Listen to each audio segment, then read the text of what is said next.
Well, is your child's playground safe? Every year, more than 200,000 playground injuries send kids to emergency rooms across the nation. The most severe are because of falls. One mother here in Tucson slapped the Tucson Unified School District with a $23 million lawsuit after her son fell off a slide last year. 9 Your Side's Valerie Cavazos has a story every parent should see. It's an update to a 9 Your Side investigation.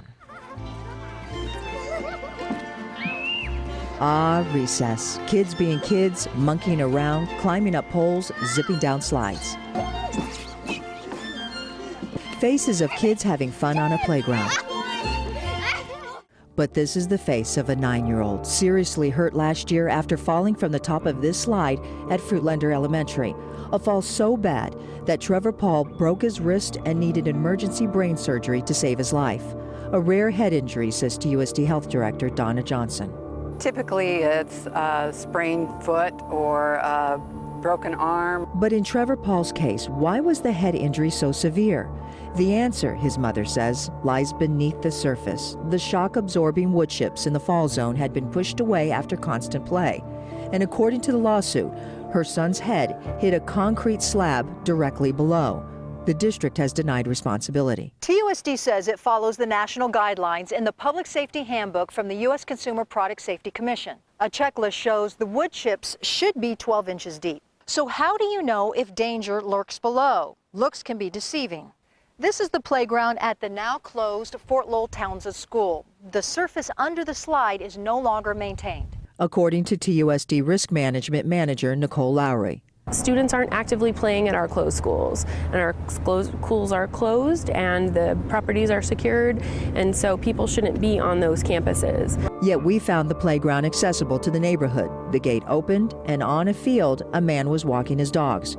We take a closer look under the slide. We're going to check this out. I didn't have to go too far before I hit rock here. And here's another spot. You can clearly see the protruding rock under only about an inch of wood chips. Not recommended, according to the CPSC handbook. The school has been closed only a year, which calls into question, was the Fort Lowell Townsend School playground safe before it closed? I asked TUSD's NICOLE Lowery to explain why the level of wood chips was low. We've actually taken fill from of the closed schools and moved it to some of our open schools. To save money, she says, because the playground maintenance budget is tight. At Davis Elementary, where we met Lowery, I checked the surface under the slide. A lot of wood chips have been pushed under the equipment. Digging 2 inches deep revealed compacted wood chips, not rock. That's perfectly acceptable according to the U.S. Consumer Product Safety Commission handbook. And near the monkey bars, another fall zone. This seems way deeper than what I saw over there before I hit ground.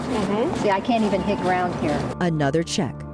TUSD won't say how deep the wood chips were when Trevor Paul fell. After that accident, did that change any of the other playgrounds besides that playground to make sure that something like that doesn't happen again? To my knowledge, the incident, which I'm not at liberty to discuss, didn't drive the change, but just a thorough inspection for all of our schools. That was ordered by the district's new insurance company before this school year. She says all grounds and equipment have been inspected, fixed, and are in compliance. Most of the inspections with wood chips, 99% of all the wood chip issues were fixed before the first day of school. We checked the surface under the slide where Trevor Paul fell. TUSD says permanent mats are in place to prevent displacement. School playgrounds aren't the only places where kids get hurt. What about the public parks? There are 127 playgrounds in Pima County to maintain. Parks and Rec crews are scheduled to check playgrounds twice a week for problems, and for good reason. A lot of our playgrounds are really old, so the equipment just wears through the sun and the Tucson sun and heat. A lot of cracks at the bottom of the slides. Sierra Davenport says Parks and Rec follows the same safety guidelines, and playgrounds are in compliance. But in those fall zones, danger still lurks daily. Whether kids play, especially under the swings, that can happen in a day. And unfortunately, with that many parks and our staff being reduced, we can't get to every park every single day. Which is why Parks and Rec wants kids and parents to be a second set of eyes. Would love to hear from people if they see any issues on the playgrounds. We can't have eyes everywhere, unfortunately, at all times. And TUSD wants to hear from parents too. Valerie Cavazos, KGUN-9 on your side. TUSD says they have quarterly playground inspections. Only a handful of states have playground safety laws. Arizona is not one of them. If you'd like to know more about playground safety, just go to KGUN9.com.